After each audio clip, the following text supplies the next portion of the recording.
car la disparition brutale de Claude Sébrika est une tragédie. D'abord pour sa famille et pour ses proches, et bien plus qu'un vide à l'antenne, elle laisse une béance dans nos cœurs.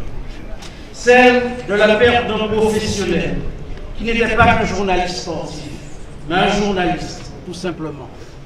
Celle d'un collègue aguerri et exigeant, travailleur sans relâche, dont l'humilité n'avait d'égal que l'infinie gentillesse. Un grand professionnel qui pouvait passer du sport à la politique, de l'économie aux faits divers, et qui récemment encore, au plus dur de la crise sanitaire, a démontré à tous qu'il était un journaliste polyvalent.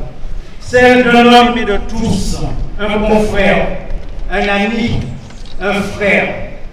Tu laisses un vide immense derrière toi, Claude. Désormais, la moto 1 du Tour de la Guadeloupe et du Tour de Marie-Galante est orpheline. Fini les pointages, les commentaires avisés, les descriptions, la valorisation des sites touristiques de l'archipel guadeloupéen. La grande famille du journalisme est orpheline. Marie-Galante est orpheline. Et la Guadeloupe l'est aussi. Oui, tu nous manques déjà, Claude. Et la multitude des réactions et témoignages à ta disparition brutale n'est pas simplement le fait de ta notoriété professionnelle. C'est avant tout le fruit de l'intime conviction de tous ceux qui ont croisé ta route. Tu étais un homme de bien, un ami fidèle et généreux, un père attentionné, un mari aimant. À nous, que tu laisses déplorer derrière toi. Il ne reste qu'à marcher dans tes pas en cultivant au quotidien les valeurs dont tu étais pétri. L'humilité et l'altruisme érigés en précepte de vie, la passion et l'enthousiasme chaque jour renouvelé, l'insatiable envie d'apprendre davantage de l'autre, le souhait de vivre chaque jour comme s'il était le dernier. Tu avais cette grandeur et cette simplicité qui caractérisent les grandes âmes. Et cette voix que tu as su élever des basses jusqu'au Mont Bernard, sache qu'elle ne nous quittera jamais parce qu'une voix ne s'éteint que lorsqu'elle cesse de nous inspirer. Alors merci Claude, merci pour toutes ces années passées à nos côtés. Merci pour le travail accompli avec rigueur et professionnalisme. Merci de nous avoir montré, preuve à l'appui, que l'on peut tout au long d'une vie monter en puissance et en compétence grâce au travail. Merci d'avoir, au cours de ces années de labeur, vanté les charmes de la Guadeloupe et de Marie-Galante comme un agent du comité du tourisme des îles de Guadeloupe que tu étais devenu par la force des choses. Merci d'avoir porté la Guadeloupe en bandoulière et Marie-Galante dans ton cœur. Merci pour le cyclisme. Merci pour le sport. Merci Claude pour ta gentillesse. Merci pour ces 32 années de journalisme au service de la Guadeloupe. Merci et adieu Claude. Ta famille, tes amis, tes collègues, tes confrères, tous ceux qui t'ont connu et apprécié, tout le monde est là pour te dire adieu et te rendre le dernier hommage. Et c'est avec tristesse et compassion que la directrice générale des premières, Mme Sylvie Jean-Paul, que notre directrice régionale, Mme Nadine Félix, que l'ensemble du personnel de Guadeloupe la Première et plus singulièrement les collègues des 3 rédactions, c'est avec tristesse et compassion, disais-je, que nous présentons nos plus sincères condoléances à ton épouse, à tes enfants et à ta famille pour leur témoigner notre soutien dans cette effroyable épreuve. Tu pars avant nous, bien trop tôt, bien trop vite, et ta disparition convoque l'évidence que nous ne sommes au final que bien peu de choses. Adieu Claude, tu nous donnes en partant une ultime leçon de vie, celle qu'accorder aux gens, aux choses et au temps l'importance qu'ils méritent vous rend meilleur, celle de l'ardente nécessité de profiter de chaque instant, de chaque minute, de chaque seconde ici-bas. Alors oui, le sens profond de la vie réside dans ta bonne humeur, dans ta bonté et dans ton éternel optimisme. Adieu Claude, que la terre d'Antana qui t'a vu naître et monter en Philao te soit légère.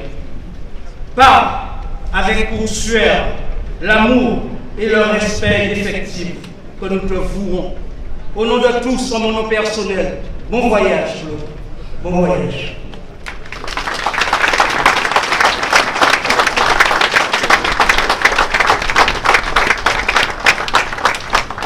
Oui, Claude c'était mon compère, mais comme j'ai un petit problème de santé, donc je ne peux pas entrer à l'église, mais ça m'a touché énormément.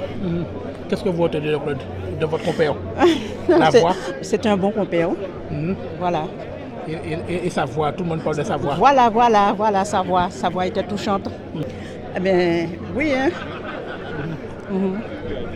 En tout cas, vous êtes très ému, on sait que vous ne voulez pas dire grand-chose parce que vous êtes ému. Je suis un peu ému, mais bon, vous savez, hein, c'est la vie, hein. Voilà. Oui, absolument. Donc, je me suis dit qu'il fallait faire le geste, au moins pour la famille et pour l'ensemble des journalistes sportifs et sa famille, amis et tout. Donc, j'étais obligé de faire le déplacement. Eh bien oui, hein, Claude, en tant que moi sportif, et sa voix, donc il était très intéressé, très passionné, il était à fond dans son métier. Et sa voix, lorsqu'il donnait les arrivées, il était à fond. Et ah ouais, donc je dis ça là, mais j'entends sa voix jusqu'à maintenant. Oui, il connaissait pratiquement les coureurs cyclistes. Pas uniquement cyclisme, mais au niveau athlétisme, il était à fond. Donc, je pense que c'est un grand monsieur. Il était vraiment, comme je disais, très passionné dans son métier. Ah oui, ça c'est clair, ouais. Depuis Gambourg en arrivant jusqu'à Cap-Esther, on voyait la population au bord des routes. Donc ça c'est un gars qui était très apprécié à Marie-Galante. Il fallait être d'abord aux côtés de la mémoire de Claude Seprika, qui était un ami, un collègue, et je pense que c'est triste, tout le monde le ressent.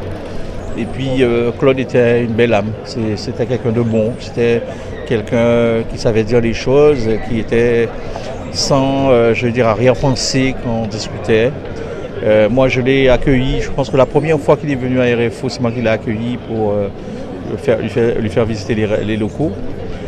Et après, et le chemin, je salue encore le chemin qu'il a parcouru, les efforts titanesques qu'il a réalisés pour devenir celui qu'il est. Parce que pour moi, il n'est pas mort. Sa voix est encore là, son œuvre. Il a tracé les sillons pour les journalistes qui vont venir après pour parler cyclisme, pour parler sport. À Guadeloupe première, mais surtout les médias, je pense que Claude Seprika restera une référence. Ah non, mais c'était le meilleur, c'est un expert. Il pouvait... non, mais c'est vraiment, Claude s'était spécialisé dans le cyclisme et je pense qu'il avait bien fait. On l'appelait l'encyclopédie du cyclisme. À Guadeloupe première, à la rédaction, on disait « Oh, qui cyclisme ?» Claude. Et c'était aussi un dignifieur. Je pense que Marie-Galante a perdu, j'ai eu l'occasion de le dire, l'un de ses plus prestigieux fils, en la personne de Claude Seprika. Tout à fait, donc à côté de la famille, déjà pour soutenir la famille parce que c'est une chose importante, mais aussi accompagner Claude dans sa dernière demeure. Et car vous savez, sur Terre, on passe souvent sur Terre, mais l'essentiel, c'est ce qu'on laisse. Hein. Vous voyez la quantité de personnes qui se trouvent aujourd'hui dans les funérailles de Claude, c'est-à-dire que Claude a su faire son tour de Marie-Galante personnel aujourd'hui, et si on peut le dire comme ça, car il fallait vraiment avoir ce soutien pour la famille de Claude, mais aussi pour Claude, où il est, il sait que ses vrais amis sont là. C'est le voyage, il faut le dire, hein, c'est souvent qu'on le dit, hein, c'est souvent sur nos voyages ensemble avec Claude, sur notre dernier voyage à Conakry, ou encore qu'on a pu encore lier les liens, parce qu'il était mon voisin de palier, donc on se voyait tous les jours, tous les matins, et on passait notre temps ensemble, et Claude... c'est tout ce qu'on peut dire, c'était le bon vivant et c'était aussi le professionnel hein, donc, dans son métier, car il n'oubliait jamais, même en voyage, de faire ses papiers. C'est une voix et ce sera la voix unique, cette voix-là va manquer. Hein. Et je le dis souvent, moi j'ai connu hein, dans le monde du cyclisme 4 voix, hein. Il en reste 2. Je ne vais pas les citer les deux, mais il en reste 2. Il y avait Carvi et il y avait Claude Seprika. Aujourd'hui, il en reste 2. il en reste 2 et je souhaite que ces 2-là puissent passer la main et aussi donner aux jeunes cette opportunité pour permettre que la relève soit assurée, car il nous manquera un Claude Sepika dans le peloton. Oui, je crois que toute la presse guadeloupéenne est présente aux obsèques de notre confrère et ami Claude Sepika. Je crois que c'est quelqu'un qui faisait l'unanimité. C'est ce qui justifie le fait que toute la presse dans sa globalité est présente. Parce que tous les journalistes, tous les confrères ont souhaité lui rendre un dernier hommage, parce que c'est quelqu'un qui a toujours su faire preuve de confraternité, de bienveillance et d'empathie vis-à-vis de ses collègues. Oui, c'était quelqu'un de particulier, notamment dans le peloton guadeloupéen, je dirais dans les pelotons, mais pas seulement dans les pelotons, parce que c'est vrai que c'était sa passion, c'était sa vie, mais il avait aussi un grand amour de la langue créole. Moi, je retiens aussi ça de lui, parce que il était toujours le premier à répondre présent lorsqu'il s'agissait de présenter une émission créole ou un journal créole, comme il le faisait justement après les étapes du Tour de la Guadeloupe, mais également aussi dans le journal du soir de Guadeloupe la Première. Et c'était un amoureux de la langue et des belles lettres créoles. Oui, d'ailleurs, lorsque j'ai annoncé son décès sur le réseau de l'Union de la presse francophone, j'ai été moi-même surpris du nombre de messages qu'on a reçus de personnes qui, quelquefois, l'avaient côtoyé à une seule occasion, mais qui en avaient gardé un souvenir amical et ils étaient très touchés et ça venait de tous les pays. Alors il avait participé notamment aux assises de l'UPF à Conakry en Guinée et on a eu depuis des messages qui viennent de Madagascar, même de Croatie, du Mali, du Bénin, du Maroc, enfin de tous les pays membres de l'UPF. Et ça nous a beaucoup touchés, comme ça nous a touché aussi d'assister à ces obsèques avec tout Marie-Galante, je dirais, tous les représentants des 3 communes de l'île, parce qu'il aimait le cyclisme, mais par-dessus tout, je crois qu'il aimait Marie-Galante. Oui, mais bien sûr, il ne fallait pas louper ce moment-là et je tenais à cœur d'être là. Je suis là depuis vendredi matin à Marie-Galante. Claude connaissait bien le cyclisme, Claude connaissait les formes, à quel moment vous étiez en forme, à quel moment vous avez... non, mais Claude c'était une forme d'encyclopédie. C'était un historien, connaissait déjà les coureurs à distance, c'est-à-dire à 100 mètres. Il savait déjà quel coureur qui était devant, il savait où reconnaître les coureurs. Et c'est quelqu'un de passionné. J'ai l'occasion de faire quasiment 4 tours de Martinique avec lui. J'ai été en Tahiti avec lui. C'était quelqu'un fanatique, quelqu'un qui aimait le vélo par passion. Des fois, comme Henri Minel disait, qu'il oubliait des fois qu'il était journaliste tellement il était à cœur pour supporter pour nous. Mais franchement, rien à dire. Et un journaliste, c'est-à-dire un journaliste, nous on a besoin des journalistes, les journalistes ont besoin de nous. Je pense que Claude n'aurait pas été là, je n'aurais pas été aussi connu comme ça en Guadeloupe sur le plan régional et tout. Pour la famille. Mais bien sûr, ça prouve que les coureurs ont compris que Claude a été quelqu'un de très important dans le peloton cycliste guadeloupéen et qu'il fallait l'accompagner jusqu'à la fin, l'emmener jusqu'à son tout dernier demeure et c'est chose qui a été faite. C'est très sympa de voir le club de Karata, le club de Marie-Galante qui sont là, même des coureurs guadeloupéens qui sont là aussi. Et franchement, ça a été une tristesse, mais c'est à souligner. Il y a ma mère aussi qui aimait beaucoup Claude. Sa voix, et c'est incroyable. Quand je lui ai annoncé la nouvelle, elle avait du mal à accepter ça. Mais Claude avait une voix particulière. Ah oui, mais bien sûr, c'était une voix, je peux pas expliquer, c'était incroyable. En tout cas, vous gardez de bons souvenirs de lui. Ah, mais bien sûr, je garderai que des bons souvenirs, que ce soit sur le Tour de la Martinique, en Guadeloupe. C'était quelqu'un qui pouvait me dicter mon palmarès de A à Z sans problème. Et au-delà d'un journaliste, c'était un humain. Quand il n'était pas journaliste, mais il était humain, il n'était pas avec nous. Ah ben oui, il était humain, c'était quelqu'un qu'on rigolait, on parlait de tout. On parlait de football, on était... Il est un fanatique de foot, il était un Marseillais, je suis un Marseillais, alors du coup, on parlait de tout, on parlait de sport, c'est incroyable. On a vécu des choses ensemble et franchement, c'est regrettable de voir quelqu'un de bien partir aussi vite. Il fallait être aux côtés de la famille, mais il fallait être là pour Claude Séprika. Parce que Séprika, pour moi, Claude Séprika, c'était le symbole de l'humilité même. L'humilité d'un enfant de Marie-Galante qui part de Marie-Galante comme nous, chacun d'entre nous, et puis partir de quelques communes que ce soit de la Guadeloupe. Donc c'est le Guadeloupéen de cœur et qui gravit les échelons dans son domaine, dans sa profession, qui est un homme qui sait raconter, qui sait relater, qui sait faire vivre les choses, les histoires, les matchs de football, le tour cycliste de la Guadeloupe. C'était une voix qui était devenue familière au pays et qui savait mettre de la vie dans le peloton et parmi nous. Et je pense aussi qu'il avait cette vie-là en lui. Et parce que, compte tenu de ce que j'ai vu aujourd'hui à Marie-Galante, dans les familles que j'ai visitées, comment les gens me parlent de lui, comment j'ai vu des personnes verser des larmes, des femmes, des hommes verser des larmes au bord des routes, sur le passage du convoi funèbre, je me dis qu'il fallait que je sois là comme d'autres, mais je suis là en toute humilité. Parce que je crois que partant de Marie-Galante, quand il a quitté Marie-Galante et qu'il a été il a commencé comme simple pigiste, il ne pensait pas qu'il retournerait à Marie-Galante avec, bien sûr qu'il aurait voulu encore vivre puisqu'il avait la vie devant lui, il n'avait que 50 ans, 51 ans, mais il ne pensait pas que Marie-Galante lui aurait rendu, la Guadeloupe et Marie-Galante lui auraient rendu un tel hommage à son dernier jour, si je puis dire. Mais oui, parce que de son vivant, Claude était avec moi, on se connaît depuis plus de 30 ans, on a travaillé 11 ans ensemble. Quand je venais à Marie-Galante, il m'accueillait dans sa famille, son frère, sa maman, il a toujours été très gentil avec moi.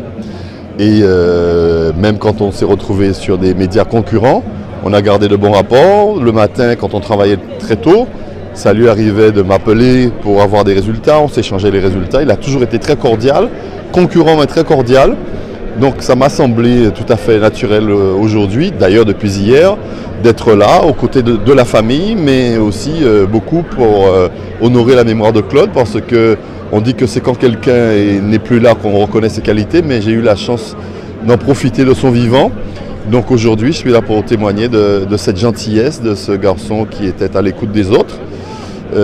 Il avait des défauts comme tout le monde, hein, mais ce qui primait chez lui, c'était surtout la gentillesse.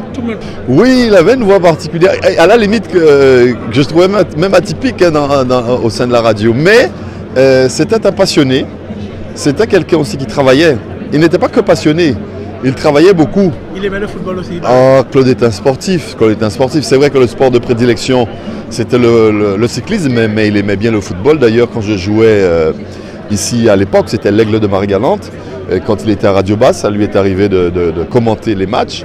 Mais c'était avant tout un sportif, passionné de cyclisme, mais avant tout c'était un sportif. Oui, parce que, comme je le disais tout à l'heure, ce n'était pas qu'une passion. Il travaillait, d'ailleurs je crois qu'il était aussi l'organisateur d'une épreuve pour les jeunes. Claude regardait beaucoup l'attitude des coureurs. Il y a beaucoup de journalistes, sportifs en l'occurrence, qui ne pratiquent leur discipline ou leur métier que lorsqu'ils travaillent. Contrairement à Claude, même quand il ne travaillait pas, il s'occupait de vélo, il s'occupait de sport. Et donc forcément, et ça me fait penser aussi à Alain Carvy, qui avait d'ailleurs un diplôme d'entraîneur, c'était des gens qui connaissaient le vélo, qui connaissaient les cyclistes, qui savaient quelle attitude devait avoir tel ou tel coureur en fonction de sa forme. Et quand l'attitude ne correspondait pas, il savait que le coureur n'était pas en forme ce jour-là. Claude connaissait beaucoup de choses sur le vélo, beaucoup de choses.